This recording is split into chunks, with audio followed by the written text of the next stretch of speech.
Assalamu alaikum, ladies and gentlemen. Assalamu alaikum, boys and girls. Welcome to another edutational episode of the only podcast that records live on Facebook every Tuesday, almost every Tuesday, around 8 o'clock Eastern Standard Time, 7 o'clock in whatever time zone Texas is in, because my geography and time zone knowledge isn't that good, where we discuss today's events, and today's events as in like the news and what's happening like today and hot topics, and how it applies to your life as a Muslim and how Islam plays a role in all of that. And now that I am tired and I am completely tongue-tied, ladies and gentlemen, please welcome the hardest working Imam that I know, Imam Azhar. Assalamu alaikum to all our listeners. Assalamu alaikum to Brother Carl.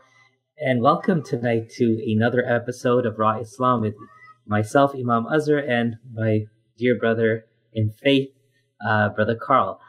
We welcome you, and it's so nice to see that Brother Carl gets us on our seats, smiling and ready to go for our weekly, or as much as we can do on a weekly basis, where we discuss issues that pertain to us as Muslims and also pertain to people who are not Muslims but are concerned about issues that are in regards to Muslims, like the Chicago Cubs. I don't know if you heard about that, Carl.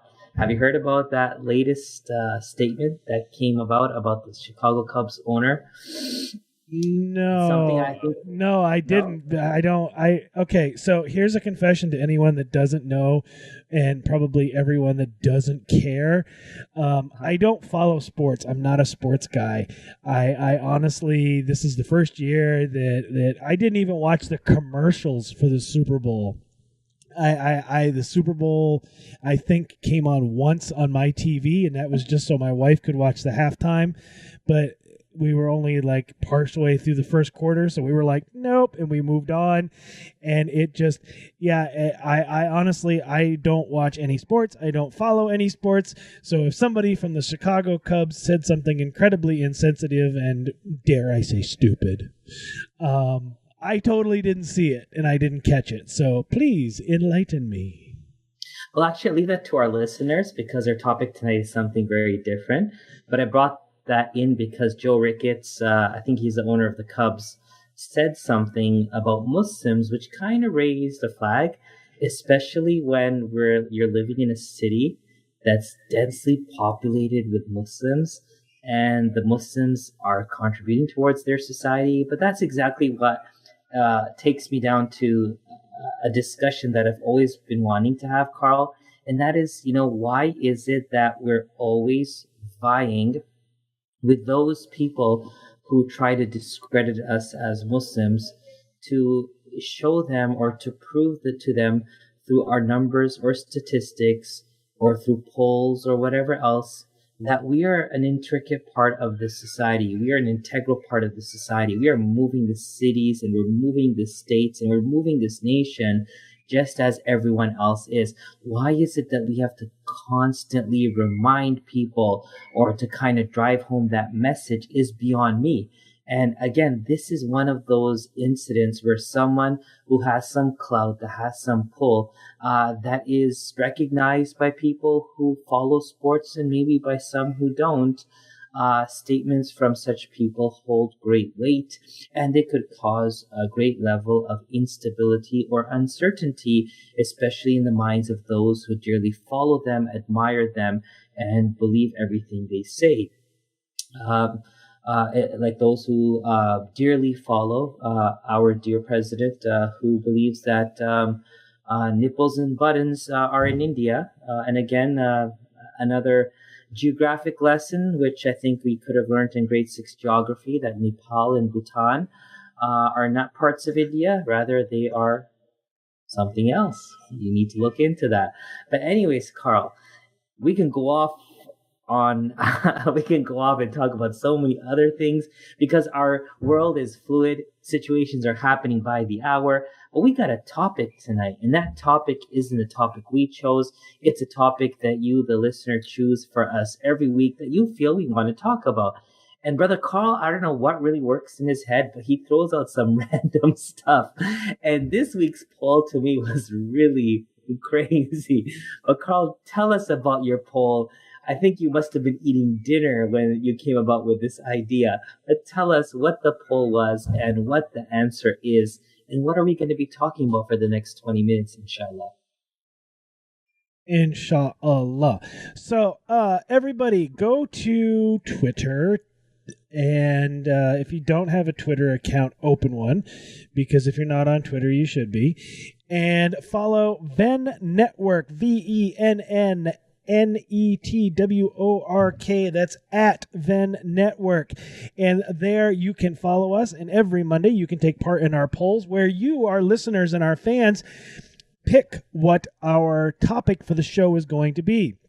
And every week, as these polls get posted, I try to keep them lively, I try to keep them engaging, and I try to keep them topical. But typically, once in a while, I will get bored, and it's typically dangerous when I do that, and I will throw out just a random weird topic just to see who else is like really paying attention to whatever it is that I'm doing.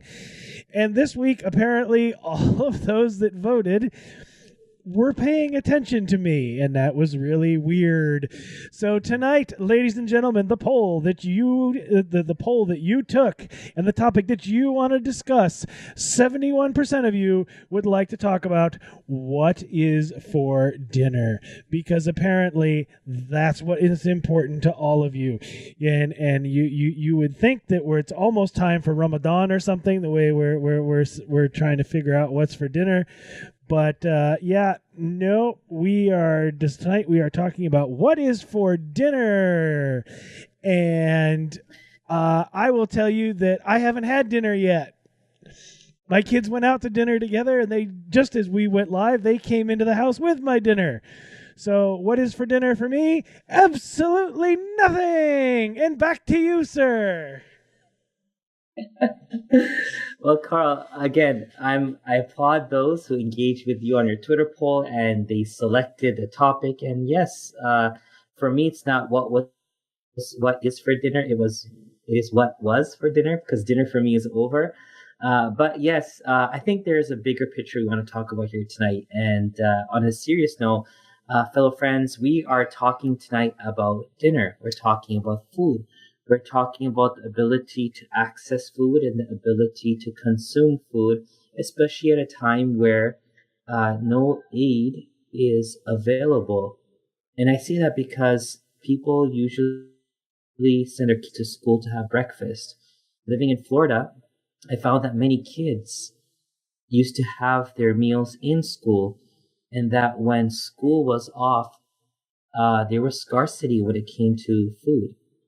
So at that time, it wasn't so much about dreaming about food as it was accessing food and having food to consume, regardless if it was a brunch or if it was a lunch or if it was a dinner or if it was considered a snack. So breakfast time for those who are in public places or who are in kids who are in school, usually they could get a breakfast. Those who are in the same public areas can usually get a lunch. But most places are closed at this time of the hour. And it's a question we really need to ask. Have I ever been in that position? Or if I am in this position, if you've ever been in the position, how was it? And for the people who are in the position, what can we learn about it? And I'm saying this in all honesty because today marks the end of Jamadul Ula, which is the 5th month in the Islamic calendar. And tomorrow will begin the 6th, signifying that within 3 short months will be the month of Ramadan. A month wherein fasting is an act of devotion where you abstain from food, drink, and water and other desires only because you want to gain closeness to God. And we're talking about it this afternoon to the sisters class of how, we are very meticulous about what we eat and how many carbs and proteins we need to get into our body and into our daily regimen in order for our day to go good. But we've forgotten the essence and blessings of fasting, that truly it's within the little that a lot gets done. It's within that cup of water and a date and maybe a banana and a bowl of cereal that you have 4 o'clock in the morning that gets you through the entire day and until you break your fast at 9 o'clock at night. That's a reality, and that's called baraka in Arabic, which is blessings. Blessings which are divine, which come from the Lord, which actually makes a little into a lot, gives you the physical energy and the spiritual stability and the mental sanity to actually get through the day. But that's worship. I don't know how, because of all the other issues that are happening in our world, from the Super Bowl to the speech of the State of the Union speech tonight, and everything else in between, from the polar vortex to the nice hot weather we're having right now, why has hunger become an epidemic in our society? We need to hear the voices of those people who cannot access food. They're not lazy. They're not bums on the street. They are human beings. No, they're not Americans, and they're not Caucasians or African Americans or Hispanic or immigrants or citizens or legal immigrants. These are human beings. And I think the only way we can touch on this once more and bring back the ability to share what's in our plate, to extend the tablecloth, to add a few more chairs. Heck, just pull it onto the ground and everyone sit around the table or around the cloth on the floor. We need to start hearing the stories of those who are going through it or those who have gone through it, so that those who don't even have an idea can start being a part of the solution and not through their ignorance being a part of letting the problem grow. So Carl, you and I can dream about food, and I'm sure you, as you just said, your daughter just brought food home. It's something that you didn't have to sweat about. It's not something that you had to worry about. It's not something you began your day saying, what am I gonna eat today, this afternoon, or tonight? But there's a chunk of our nation that is above 30%. So Carl, where is Islam? I'm not going to talk about America tonight. I'm not going to talk about humanity and civility and nobility. I'm going to talk, where is Islam in this? Is our traditional food banks and handouts during Martin Luther King Day or other times, is this sufficient? Is this really sufficient? Or what are we missing here? I want you to answer that for me. So one of my favorite, I think it's a hadith. One of my favorite hadiths is that none of you are true believers until, okay, I don't remember it word for word, but essentially it means that you're not a real believer if what you want for yourself, your neighbor doesn't have. This is how it's worded, essentially. And what it means is that exactly what you just said, is that when I got up this morning, I didn't stress about where I was going to get food. I mean, I know I haven't grocery shopped yet, but I'm not stressing about it. And I know that we'll get the food. I know I got the money to go buy the food. And, we didn't stress about the food or the source of the food or what was going to happen. But there are people that do that. There are people that get up in the morning and their whole goal is just to find food for that day. And it might be my neighbors. I don't know. I'm not a very good neighbor. I can honestly tell you that I say hi to them and I know who they are and I carry brief conversations with them, but I don't ever say, hey, because I know one of my neighbors, she works 2 jobs. But I don't ever say, hey, do you have enough food at your house? Do you need some? I don't ever say that. But I know as Muslims, we're commanded to do that. And the other thing that I would just, pin in this conversation is simply that my neighbor is not a Muslim. But that hadith doesn't say only if your Muslim neighbor doesn't have, but you do, then you're not a real. It doesn't say that. It just says if your neighbor doesn't have, then that's when you have a problem. So basically, to kind of clarify that statement that you just said, no doubt you have hit the nail on the head on two things. The hadith that I think you're referencing to is, you are not a believer until you love for your brother what you love for yourself. That's the one. That's the one. Okay. Now, remember this, fellow Muslims who are listening tonight, and an educational moment for those who are not Muslim, that your brother doesn't mean your brother in faith. It means your brother in humanity. Every one of us is related. Every one of us is connected. Every one of us comes from one mother and father. That's Islamic belief. That's a Jewish belief. That's a Christian belief. The people of the book believe this. We're from Adam and Eve. Our color, our race, our identity, our religion, the clothes we wear, the beard we grow or not, or what we cover our head with or what we don't cover our head with, does not define us as someone different than our brethren. So we may have our cordial conversations with our neighbors and just kind of happy birthday, happy anniversary, happy holidays, or it's Ramadan. But truly, if you don't have the ability to have that candid conversation, hey, listen, is everything okay in the house? Do you have food? Do you really have food in the house tonight? Like, what's one way of finding that out? I know sometimes it's not going to be comfortable to go up to your neighbor and say, do you have enough food in the house right now? But like, there could be a moment when electricity goes off and you just knock next door neighbor with a candle or a flashlight and said, is everything okay? Just want to set this candle in here. And while doing that, you may notice that the kitchen counters are empty. The pantry was open and it's empty. Or maybe when you throw out your garbage on a weekly basis, their garbage can is empty because there's really not much to throw away.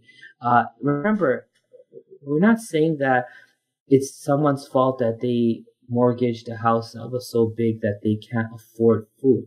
Their backdrop is the credit cards, right? You could go and just swipe the card, even though physically you don't have that money, you can still purchase things. Imagine a person who's working but doesn't have a credit line, doesn't have a place to stay, and doesn't have cash on hand. Because they don't have a credit line that's good, they don't have a credit card or a debit card, they don't have a bank account. Carl, I remember back in the days, getting a bank account was so easy. You walk into the bank and they literally wanted you to open your checking and savings and everything with them.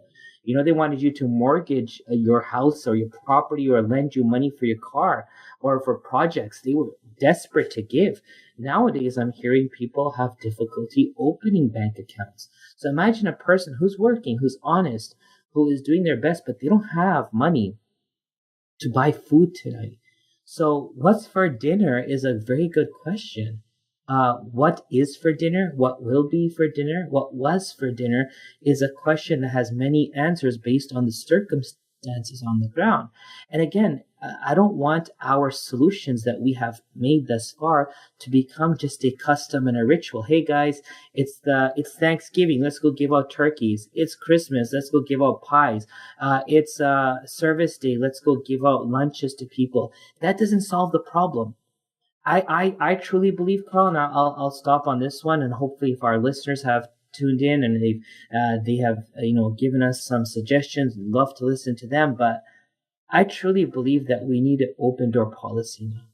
In our neighborhoods, we need to kind of allow people who we trust, the people that we know, say anytime, just come to my house. I remember when people would come over to a friend's house that I was visiting, and they would tell him that, you know what, can we have dinner with you guys? And he's like, yeah, sure. Why? Mom didn't cook type of thing? And like, no, there's no food tonight. And it sounds like strange. It really did sound strange, especially in our communities or families that we grew up in, that food was never a problem. And alhamdulillah, we praise the Lord and thank him for that. But a child that innocent of age knew that if they can grab a meal while doing homework or just playing baseball or hockey on the street with you would be a blessing on a blessing. And so this is a long existing problem.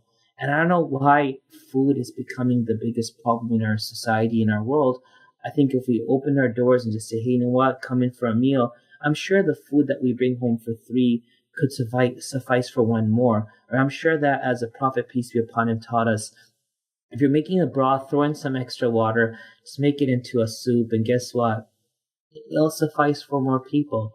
So what are the solutions, Carl? Not the practices. What are the solutions? To me, that's my solution. I'd love to hear from you and our listeners.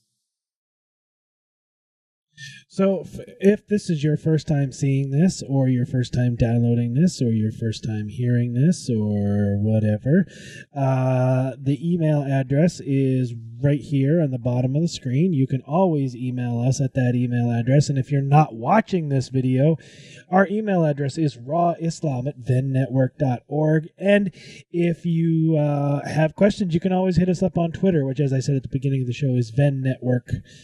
Just at Venn Network. We'll always take your questions. We'll read them live on air.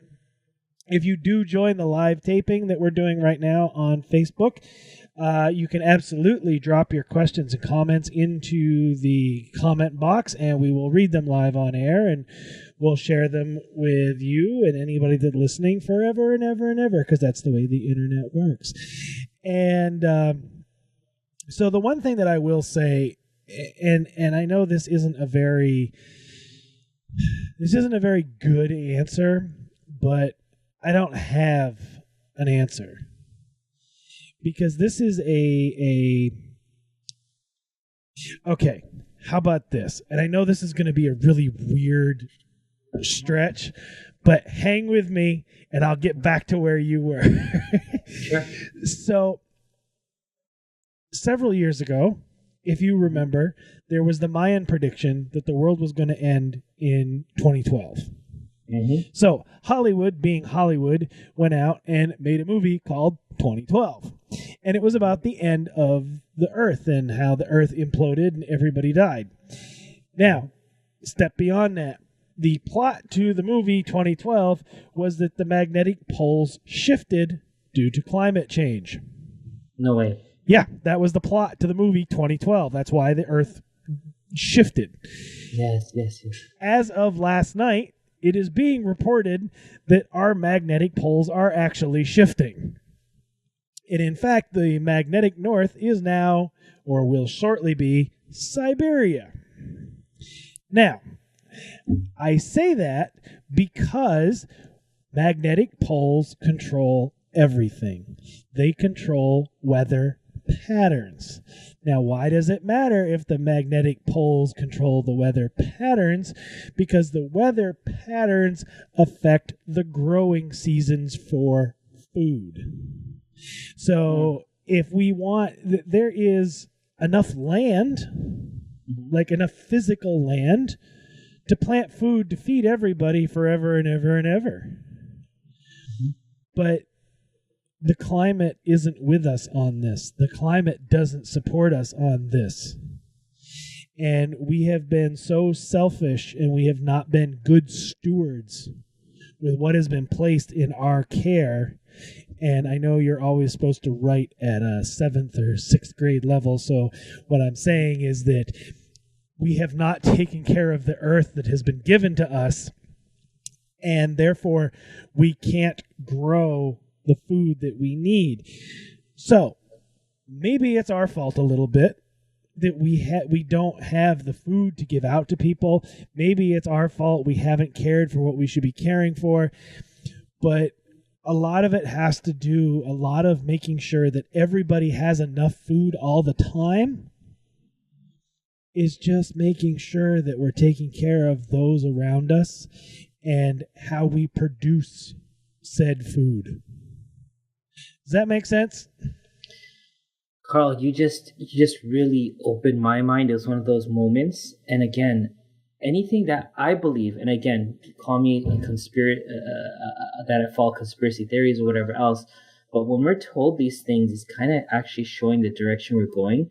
I don't know if it's foretelling or it's predicting or it's just mocking.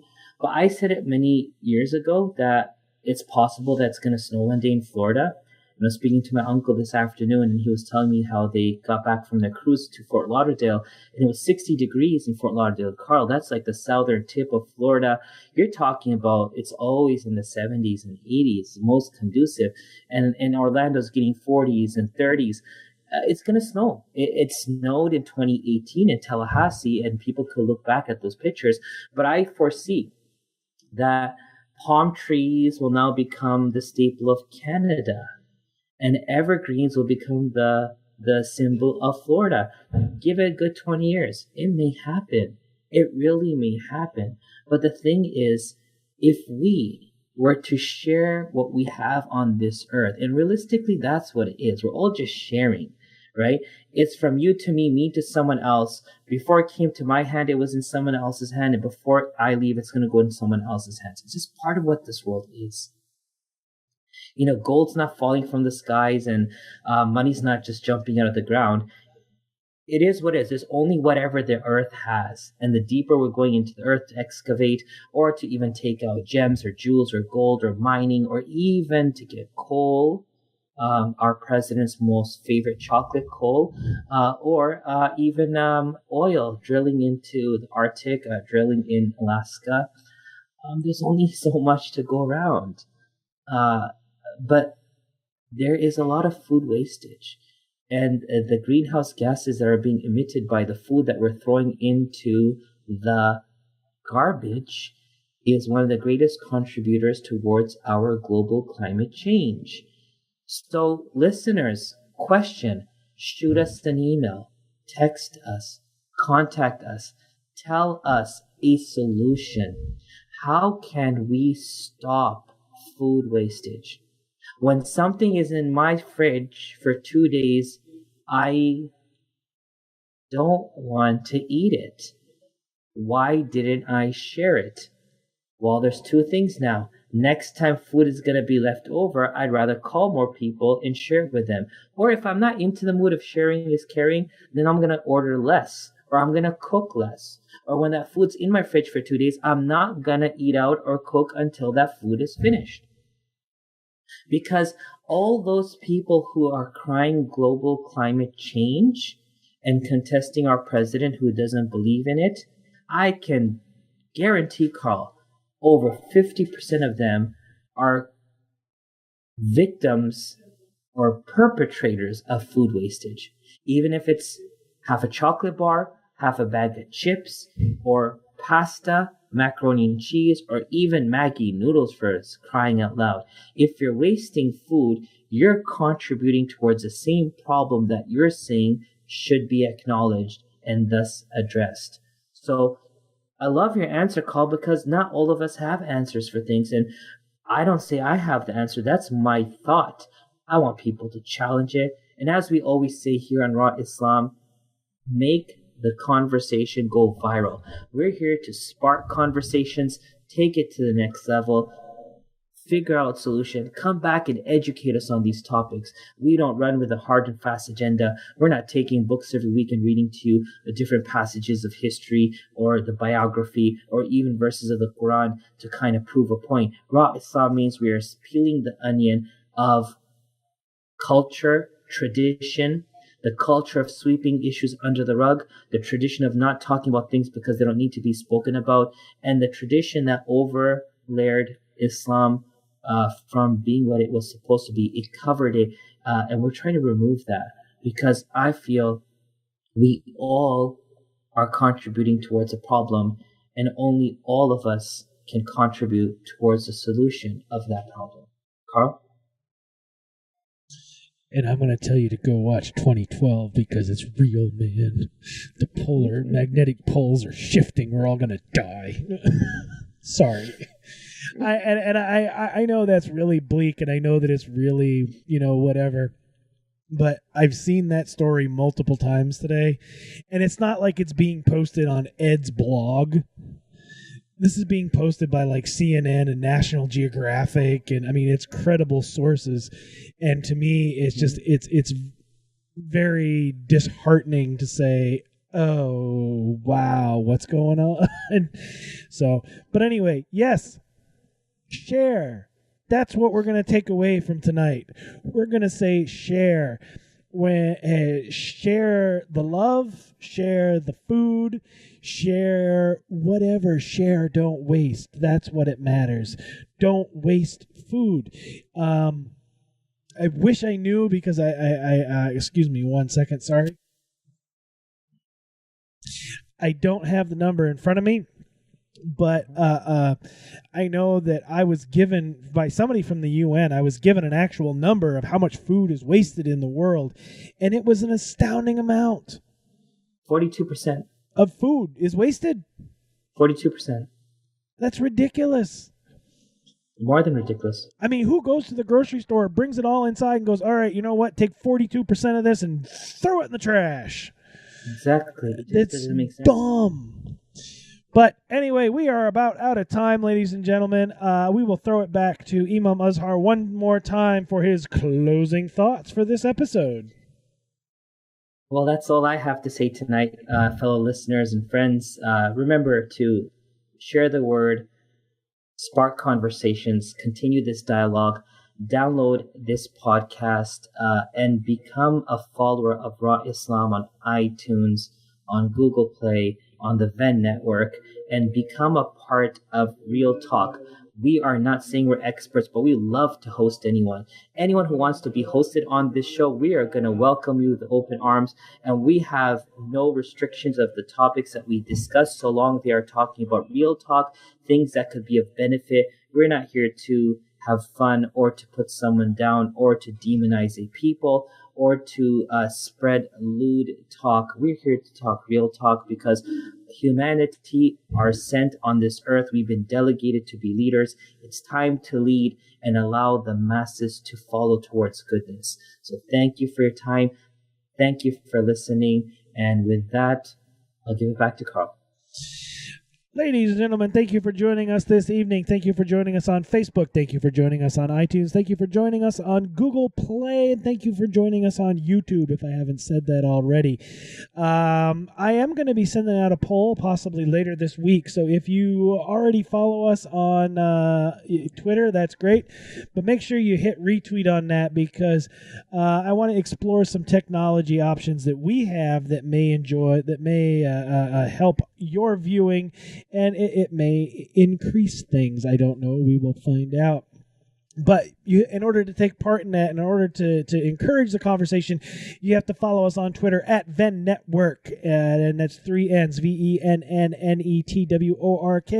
If you head over to VennNetwork.org, you can find other amazing shows there. And make sure that you pick up yourself some cool Venn Network swag like what I am wearing, so you can help support the shows, help support the network, help support the hosts, so that we can bring you more shows like this one right here. Yay! Ladies and gentlemen, until next week, we will say Assalamu alaikum. Assalamu alaikum.